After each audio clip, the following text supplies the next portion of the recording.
বুড়ো আঙুলে একটি দাগ আর পছন্দ মতো ঘরে সিল, ব্যাস কয়েক কোটি জনসংখ্যার ছোট্ট এই কাজে নির্ধারিত হয় কারা নিজ নিজ এলাকার প্রতিনিধি হবেন, কারা জাতীয় সংসদে দেশের জন্য আইন প্রণয়ন করবেন।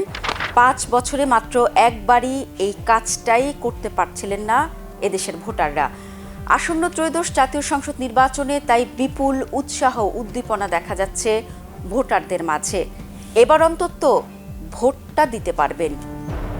কিন্তু বিরাট এক প্রশ্ন দানবের মতো এসে সামনে দাঁড়িয়েছে, নির্বাচনটা ঠিকঠাক হবে তো? কেননা প্রতি নির্বাচনের আগেই এমন আশঙ্কা থাকে, এটা যেন এদেশের রীতি ও চর্চা হয়ে গেছে।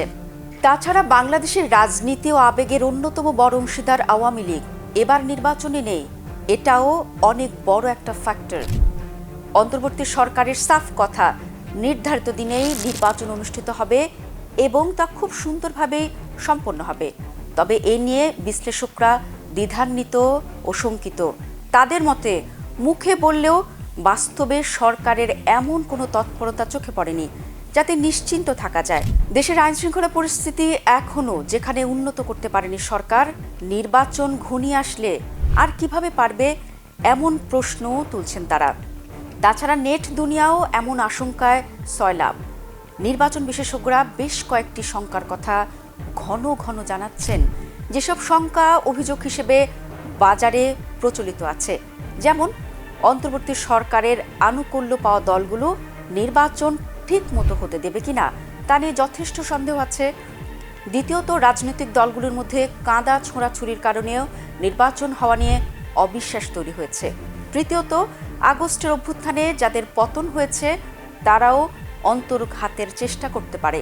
সুনির্দিষ্টভাবে নির্বাচনের সুষ্ঠুতা নিয়ে সংশয় প্রকাশ করেছেন জাতীয় নাগরিক পার্টি এনসিপির নির্বাচন পরিচালনা কমিটির চেয়ারম্যান আসিফ মাহমুদ সজীব ভুঁইয়া। দ্বৈত নাগরিকত্ব, ঋণ খেলাপি আর আচরণ বিধি ভঙ্গের বিষয়ে নির্বাচন কমিশন ইসি সুস্পষ্টভাবে বিএনপির পক্ষ নিচ্ছে বলে মাঠে লেভেল প্লেইং ফিল্ড নেই, এমন অভিযোগ তাদের। এই অবস্থা চলতে থাকলে নির্বাচনে থাকা না থাকা নিয়ে দল ও জোটগতভাবে বিবেচনা করে সিদ্ধান্ত জানানো হবে বলে মন্তব্য আসিফের। তার এই বক্তব্যকে হালকাভাবে দেখার সুযোগ নেই জামায়াত সহ 10 দলীয় নির্বাচনী ঐক্যের দ্বিতীয় প্রধান শরিক দলের মুখপাত্র তিনি। তবে আসিফের এই বক্তব্যকে পাত্তা দিচ্ছেন না অনেকেই। এই অংশের মতে নির্বাচন কমিশনকে চাপে রাখতেই এনসিপি তথা 10 দলীয় নির্বাচনী ঐক্য এমন কৌশল হাতে নিয়েছে। কিন্তু শঙ্কা আরও তো আছে।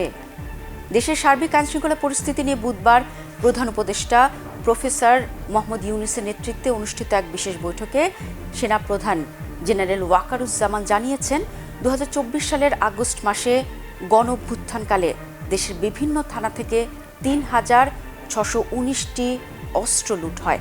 এর মধ্যে 2,259টি উদ্ধার করা হয়েছে, যা লুট হওয়া অস্ত্রের 62.4%। তিনি আরও জানিয়েছেন, একই সময় দেশের বিভিন্ন থানা থেকে লুট হওয়া গোলাবারুদের পরিমাণ 4,56,418 রাউন্ড। ইতোমধ্যে 2,37,100 রাউন্ড উদ্ধার করা হয়েছে, যা 52%। তার মানে কি দাঁড়ালো? লুটের পর অস্ত্র উদ্ধার না হওয়া ওইসব অস্ত্র গোলাবারুদ নিয়ে দুর্বৃত্তরা কখন কি ঘটিয়ে ফেলে তার নেই ঠিক। এটাও মাথায় রাখা জরুরি। 2024 সালের 5 আগস্টের পর অনেক শীর্ষ সন্ত্রাসী ও জঙ্গি জেল থেকে পালিয়ে গেছে, কেউ কেউ জামিনও পেয়েছে। আর দিন দিন রাজনৈতিক দলগুলির পারস্পরিক সংঘাত আরও স্পষ্ট ও তীব্র হচ্ছে। এরপরও ভোটাররা চান ভোট দিতে এবং শান্তিপূর্ণভাবে। শুধু আশ্বাস না, তারা দেখতে চান সরকার সত্যি বিশ্বাসযোগ্য কিছু করছে। একই সঙ্গে ভোটাররা রাজনৈতিক দলগুলোর পরিণত আচরণও প্রত্যাশা করছেন।